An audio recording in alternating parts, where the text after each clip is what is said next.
dun dun dun dun dun dun dun dun dun dun. I feel like there needs to be like with something, some kind of music like that. I need to hear the music going into the episode so it doesn't. Right. Maybe I should have played it for us. Maybe to get us hyped up. Yeah, play some TOREI before. Yeah. No, I won't play.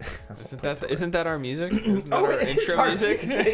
Yeah, that's a little Easter egg. The music you're hearing in the background right now is actually the first iteration of that tune, and on my album Hello by TOREI, TOREI.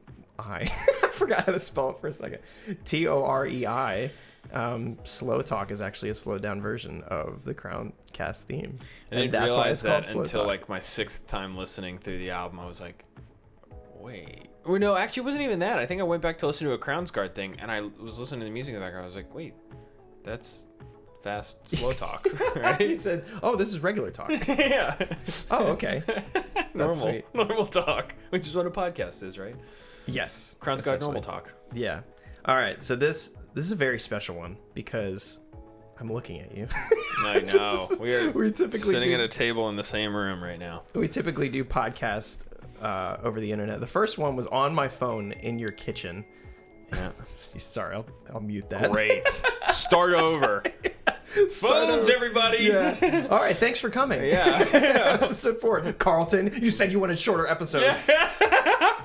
Oh, yeah. If anyone here listening knows Carlton Seward, please text him the link to this podcast relentlessly. Yes. Actually, we need to have an episode that's just all about him. Yeah. Let's see if he'll listen to it then. About how great of a friend he is. But it's just a little too long. It's an hour-long podcast about him, and see if that's enough to compensate for the extra 30 minutes. Actually, I think it should be like 10 hours long, but we only talk for about like 10 minutes of it. We just have the rest of it is just like room noise. Just copy and paste room noise. Yes, exactly. Just like a low hum for like 9.5 hours. No, it's like those. You remember when? I know people don't really do it anymore, but when you would get CDs of like your favorite album, Reliant K would do this a lot. Then the last track is like 14 minutes long, but it's a 5-minute song, and then there's like six. Man, I'm probably butchering the math here, but like 6 minutes of silence, and then this extra song comes on at the end. Yeah, that was the thing to do. I've heard that a few times, but I can't exactly recall which bands have done it. I remember Reliant K doing it a lot because I would the album, and I never figured it out until like way late because the album would just finish and keep going, and then all of a sudden I'm like, what the heck am I listening to? Where did this music come from? I know, it would scare the heck out of you. Yeah. Anyway, welcome, Carlton. Just him. Yeah, we know you're listening. As funny as that is actually worthy of some time just addressing that. CrownCast episodes are going to be much shorter. Just for a couple reasons. I feel like we could be more efficient if we just do small little talks. And I don't know. We're going to try it out. Yeah. If we like it, we like it. If we don't, we don't. True. And another thing about the funniest thing about CrownCast is I feel like 1,000 things happen to us before the next CrownCast. So it's like we have like tons of content. So I think that's why we try and fit it in like longer slots, because we're like, dude, so much is happening and we haven't talked in forever. So this is what's going on. That's usually the thing to me, is like we haven't gotten together in a while. So yeah, well, this is the first time we've actually recorded together. No, that's not true. Well, besides the first one, I was gonna say the first one was on a phone in your we kitchen. Did another one I think we did 2 together. I think we did another one on the phone. We just did one. Okay. No, dude, it was just the one on your iPhone. Yeah. And so that's why this is really interesting, because this is the first time we are in person with good equipment, not an iPhone. Guys, so much equipment on the table right now. It's not being used. Well, but why did I bring all this equipment, Jake? Well, yeah. So here's the story. Last night. This just sounds like it's all like a confession. So last night, I'm a youth pastor, and so I hang out with high school kids because that's part of my job and because I love it. But one of my high school kids talked me into doing an all-nighter. They kept bugging me about it. They said, let's do an all-nighter. And I finally said yes, and we scheduled it for last night. Then by happenstance, Trae was like, let me come up and say hey. or I don't even know that's how it started, but whatever. But Trae's played with us too. He's played games. So anyway, last night we spent all night playing video games. There were like 7 or 8 of us playing video games from the hours of 10 p.m. to 6 a.m. And then we went to bed, and we woke up a few hours ago. We're operating on 5.5 hours of sleep, which is actually pretty good. But it's currently 1:48 p.m. on August 10th, and but it feels to me like it's 10:30 a.m. So yeah. I'm a little thrown off, but that's why. And we might be a little scattered today, but that's where we're coming from. Yeah, we just played 7.5 hours of video games. Yeah. And I'm coming off of a crazy summer. I went through bar prep for like 70 plus days. And then took the bar exam. I took the Virginia bar exam, which lived up to its name. It was really hard. But yeah, we'll find out results in October. But it was intense, dude. And we're like, I think Virginia might be the only place where you have to dress up. You have to wear like a suit to the bar exam. You wore a suit to the bar? Yeah, dude. Why? That's actually required? Yes, Virginia requires it. Is there a reason? Just professionalism, I guess. What? Would they hold you at the door if you showed up in jeans and a t-shirt? Yeah, no, you would be disqualified. What? I'm pretty sure. Yeah, I'm pretty sure. That's crazy. Yeah. Although we all wore suits, so we didn't see anybody get disqualified for that. So I don't know. Yeah, I'm not sure what the repercussions would be, but probably you just couldn't sit for the exam. If you were that much of a fool, that would drive me bananas. If you were that much of a fool that you like went through all of law school and then applied on time, you timely applied, and then like showed up and you're like, I'm not wearing a suit. You should probably be kicked out anyway. That's ridiculous. But we also had to wear masks, dude. Masks, which and sucked. Suits. Yeah, because during the whole test, the entire test. Yeah. So like for anyone who's unfamiliar with the bar exam, it's a 2-day test, and for Virginia at least, the first day is like 9 essays and then 10 multiple choice questions exclusive to Virginia law, I should say, and then the following day is 200 multiple choice questions based on multi-state law, which is like just general law principles throughout the land, from like restatements, from big cases and whatnot. Sure.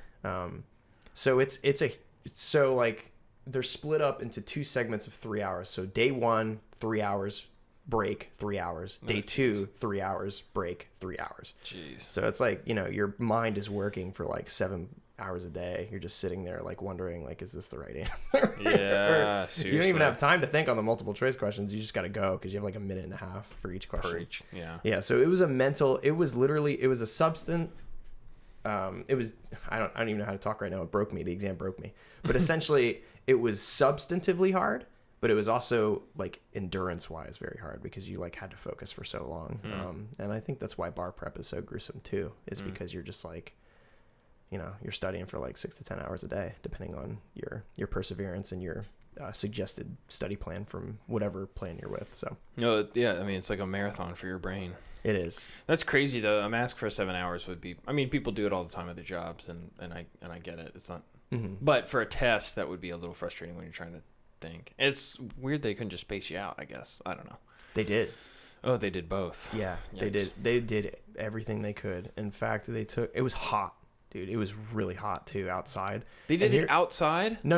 Oh, no, my gosh! No, dude, I wouldn't be a lawyer. That would be terrible. What they did was they had this crazy procedure for letting people in, dude. We were like lined up outside, and we were burning up, and they were taking temperatures. So my buddy Jonathan, the guy that I carpooled with to go take the bar exam, we had a great time, by the way. Shout out to Jonathan. I love that guy so much, man. He's awesome. We should have him on here. He's a great conversationalist, and he knows a lot about like music and cool, fun stuff, nerd culture. He loves a lot of stuff. So he'd be a good fit for a guest.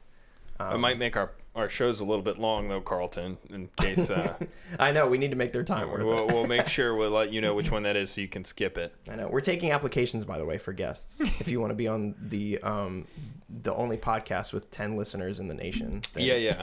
Well, we can't be the only your guys. But we are the 95% or whatever. Yeah. the 95% of podcasters who have their moms and 2 of their friends are listening. I know. Again, not Carlton. I know on Facebook we'll post something, they'll comment great and then sign their name in the comment. It's like, I know who's posting this. Tag all of your listeners in the post. Yeah, that's so good. So anyway, Jonathan and I carpooled up there. We're out there in the heat with our suits on, and so like I had hair on my head, so this wasn't a problem. But Jonathan, like, he prefers it bald, so he had a shaved head. So he rolls up and he's sitting there, and his head is cooking because he's out there. Right. So they were taking temperatures, and they took I think it was like 98.4 or just something, something below 100.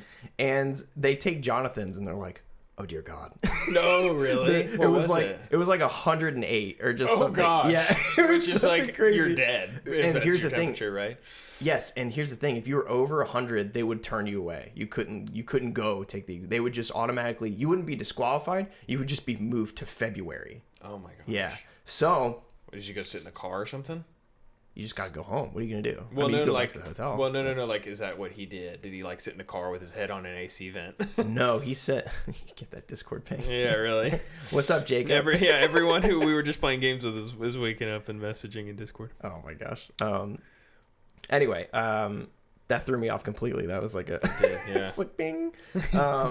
Anyway, so Jonathan gets his temperature taken. Yeah. And it's 108, and then he was like, No.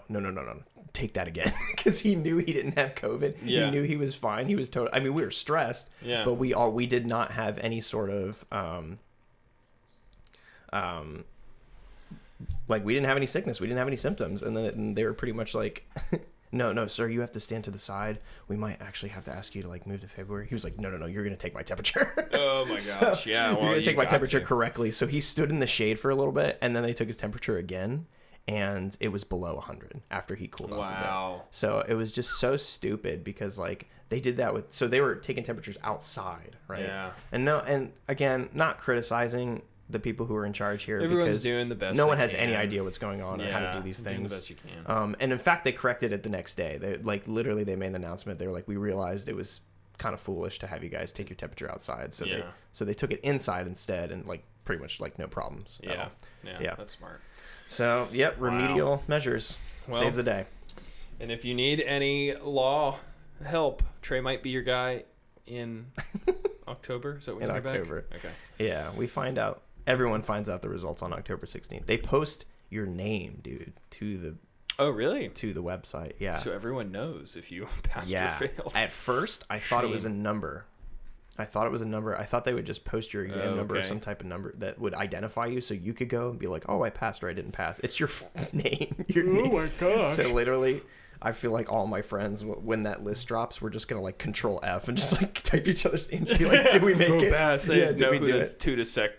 Who to text like, "Congrats" or "Sorry, bro." Too. Yeah. Also, another thing that I hear is they mail you like a rejection letter before. It's what I've heard from. People who didn't pass. They said so. No news is good news at this point. Yeah. So you don't want a letter. No, I don't want anything. Yeah. I don't want anything but my name on the website. Please just give me my.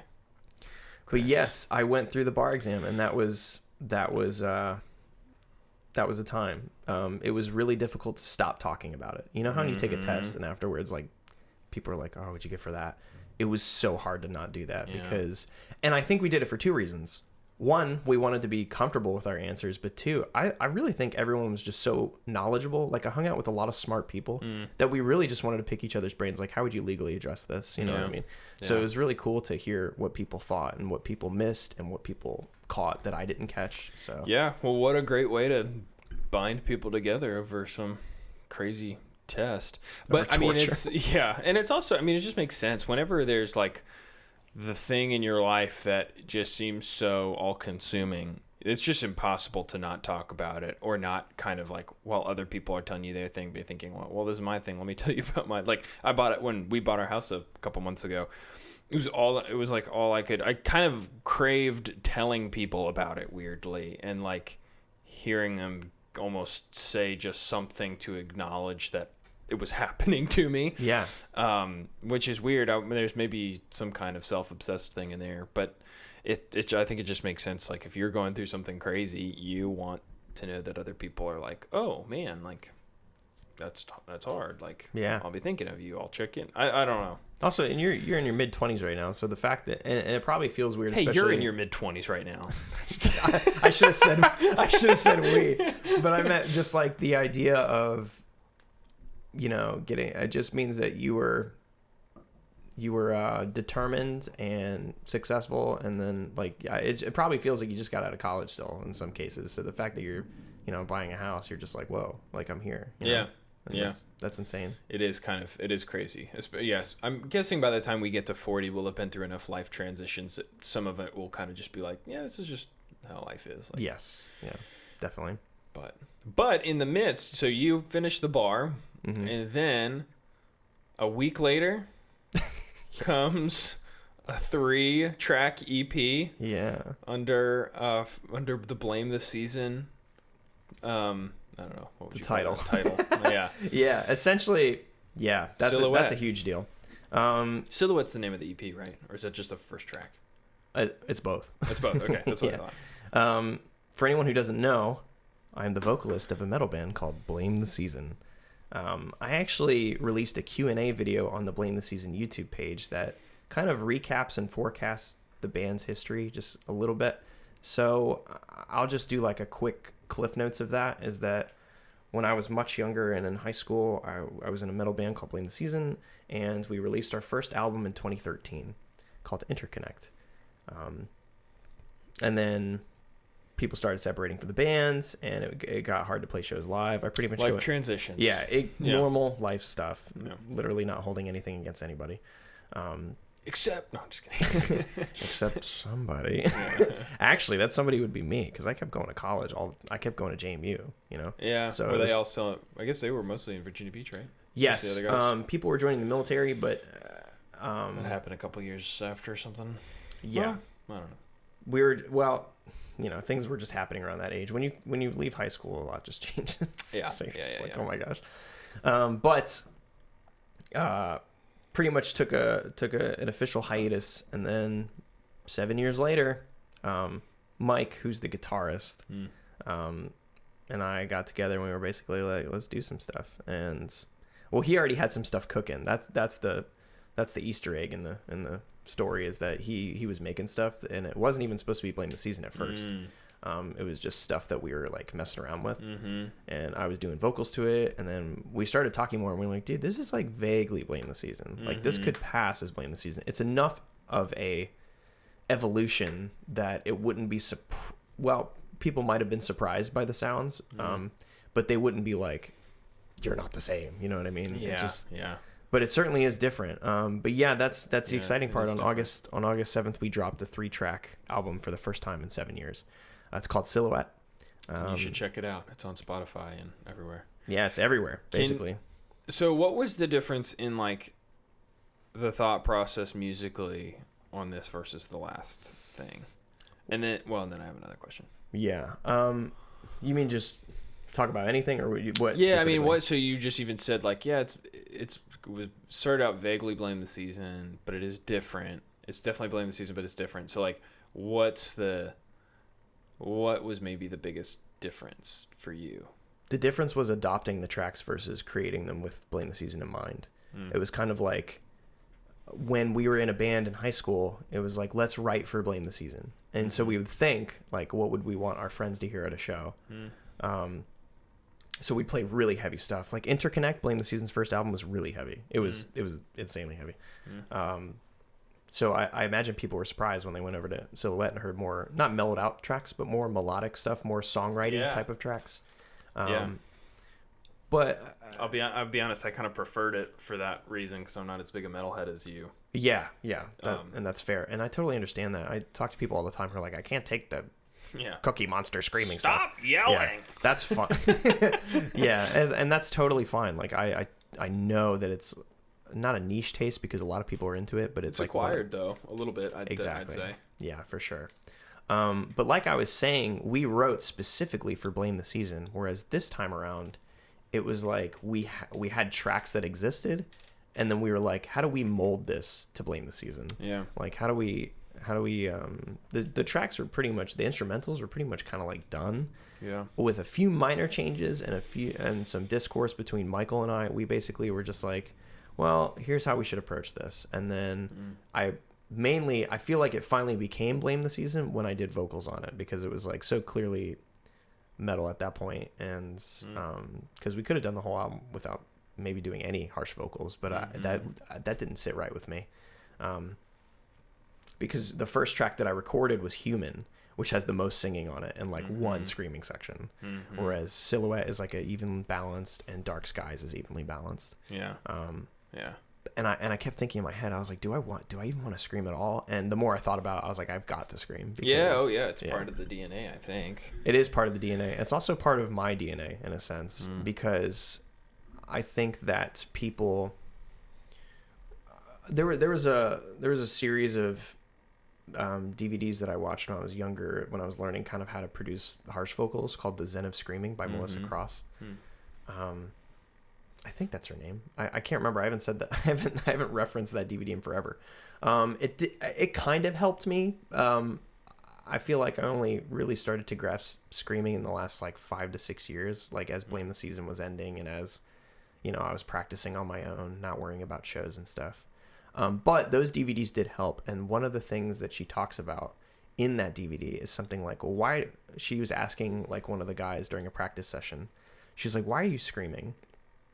And the guy was like, I don't know, it's cool. He just kind of was like, why am I being asked that? Like, because you think like, oh man, it's because it's because I heard a band and I thought it was cool and I wanted to do it. And that's like your natural response.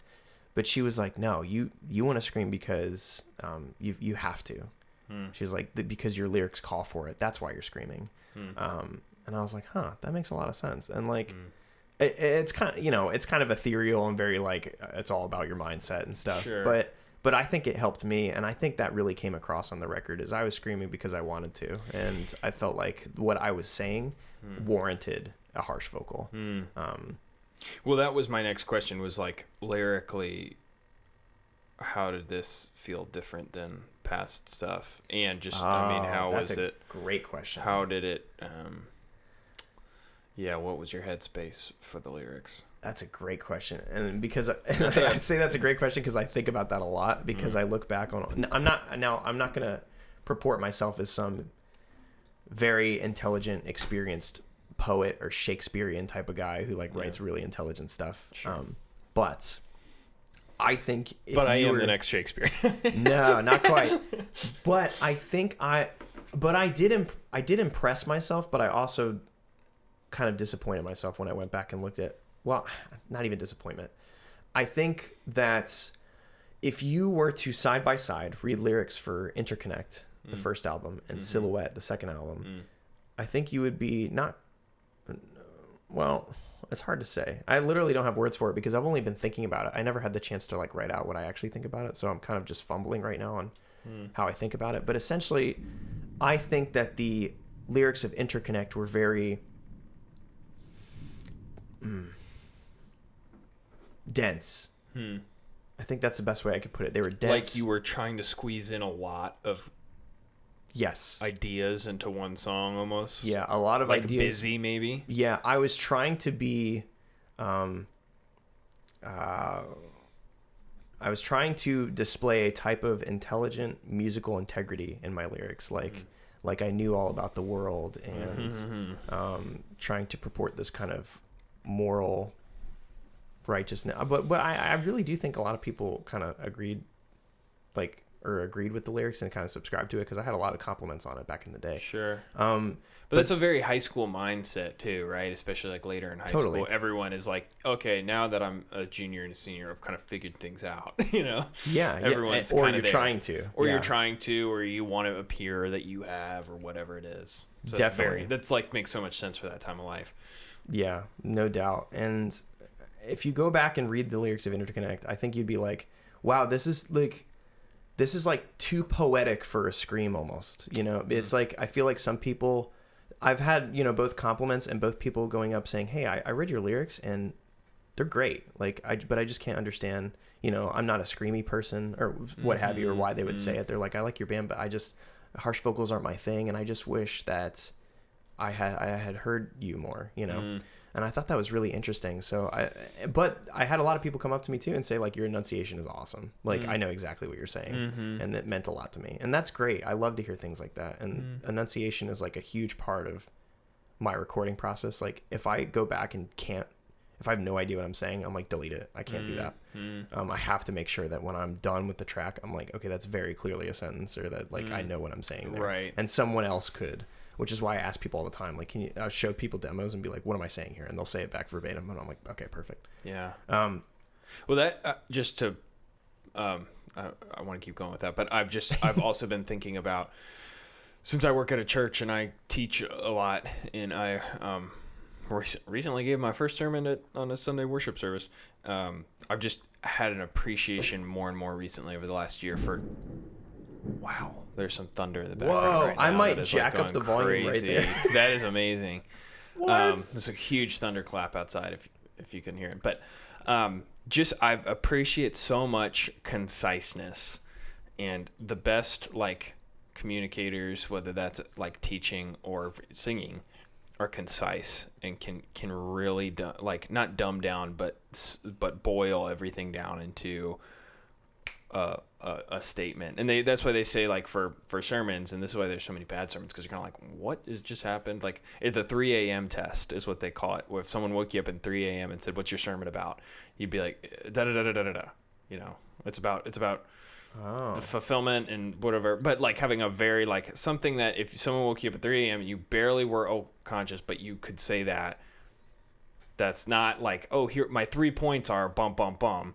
That's not what your sermon's about. It's about there's like a core proposition to it. Yeah. Okay. So that's kind of what I feel like you're getting at there. That's 100% what I'm getting at, because I hear you recap that test to me, and I think I can do that with only a small handful of songs on Interconnect, the first album. And some of them are just so dense, like there's multiple ideas in a song. Yeah. And I feel like it's more of I feel like Interconnect is kind of like more of an experience, because even the music's like that. There's a lot of parts in like most of those songs. It's not very songwriting. So I think the music and the lyrics worked together. I think Interconnect was an album that only we could write at that time in our lives. Yeah. Whereas course. Silhouette was like forward looking and like, okay, this is Blame the Season, but how do we make it more accessible? How am I able to communicate my ideas, both through music and through lyrics, to someone who's never heard of before, you know? Right? Or fans who have liked us and want to hear something new. Yeah. It was, I don't want to say challenging. It was fun, because it was like a fun challenge. And I think I could do the 3 a.m. test with each song on Silhouette. Song. Yeah, like verbatim, like perfectly. Yeah. But I also, a magician never reveals his secrets. I personally subscribe to the view that you should never tell people what your songs are about. Yeah. Because you could ruin it for somebody. Yeah. At least that's how I feel. Do you remember when you wrote your song for InterVarsity for the worship team? And we played it, and to me it was very clear what the song was about. Yeah. I think, but there was a little bit of confusion, and that came up in one of our meetings. Totally. CJ was like, so can you just explain to me, like, what it's about? He's like, I think I get it, but, like, I want to hear you. And you were like, yes. I don't want to explain it to you. And he was like, what are you doing? Yeah. But I did break my code eventually. You did, you did. But it was funny that moment. He was like asking you directly what it's about, and you're like, I usually don't tell people, but yeah. And that's that was a different. That was an exception. That was a special scenario. Sure. But I meant, and it's not even like a code where I feel like I have signed in blood a creed where I should never tell anybody. Sure. Yeah. It's more so just, it's for the listener. If someone begs me and is like, I need to know what this is about, then I would consider it. But I really think an important part of music and the experience of listening to music and kind of adopting songs as your own, to the soundtrack of your life, is basically just like, what am I thinking about when I hear this? What do these lyrics mean to me? If I were to sing these lyrics, who would I think about? Sure. What experiences in my life am I recalling in my head right now? And I think that's really important. Yeah. It's it completely messes with you when there's like a song about the lyrics sound like a love song almost, and then someone's like, actually I wrote this about my dog. So yeah, and then it becomes a meme at that point, because you listen to that song, you're like, it's about his dog, right? right, and you're like, so, oh wow, what a yeah, terrible like, song then, or whatever. Yeah, not terrible, but you're like, man, it just feels cheapened, maybe. I don't know. That's exactly what it is. The experience is cheapened. Yeah. So yeah, what else you got? I just, you saying that, I've been listening to Malcolm Gladwell's podcast, Revisionist History. I was telling you about this the other night, I think it was. But he had this really interesting episode on music and what makes music, like what makes certain songs sad, like what was sad music, like what makes music, certain songs more like emotionally, like slicing to a person. And he honed in on specificity.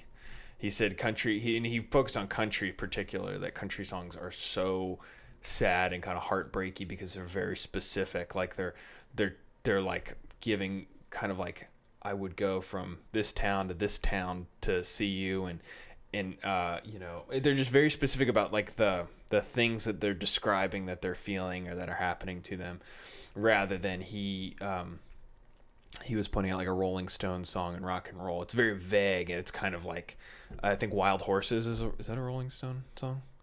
I Wild don't know Horses, a lot of tracks. like I would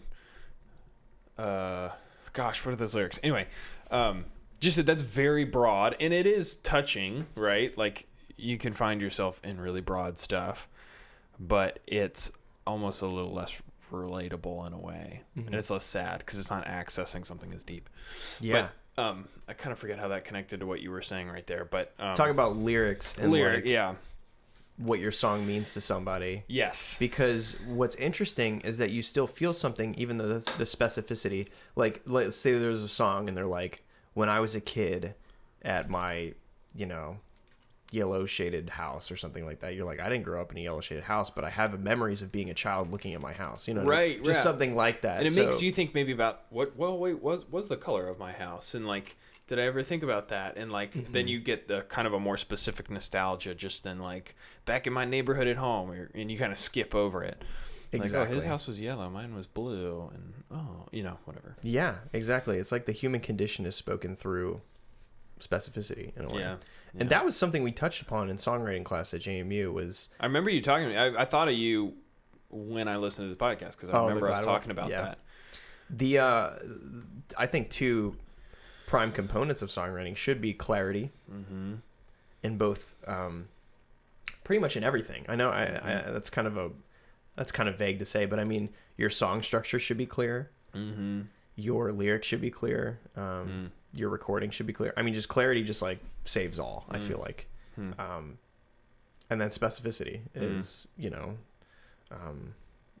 not so much with music, because sometimes you want like an ambiguous tonal quality. Sure. You don't, maybe it's modal, right? Yeah. Maybe you're kind of going in and out of different keys or different tonalities and stuff like that, and you want it to be that way because that's the feeling you're trying to evoke. Sure. But as far as lyrics go, I think the best lyrics are kind of specific. Yeah. And I think it's hard to do that because it's vulnerable to say really specific things in your song. Yeah. Because it's vulnerable for you because it's opening up more of your actual thoughts, but then it's also vulnerable because if your specificity is not connecting, it feels more of there's a wider area for messing up there than if you sing a song about a lost love. Yeah. Where it's like, okay, sure, anyone can sort of find themselves in that. Yeah, definitely.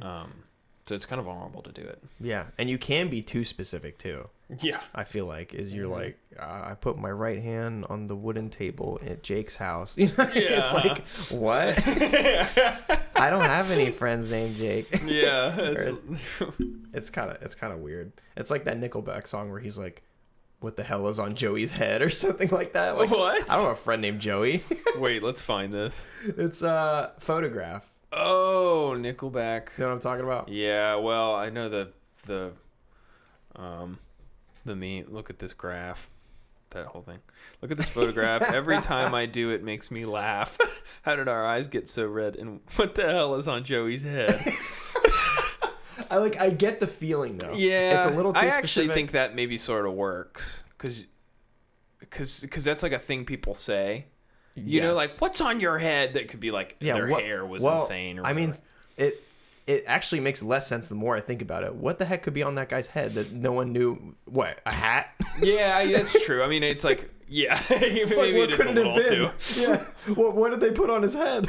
But I feel like I've heard like parents say that looking back on old pictures of them and their friends, like, oh, what is on his head? Like maybe that mullet or whatever. That's true. Maybe it was a weird hair. Maybe Joey had an interesting hairstyle. He must have.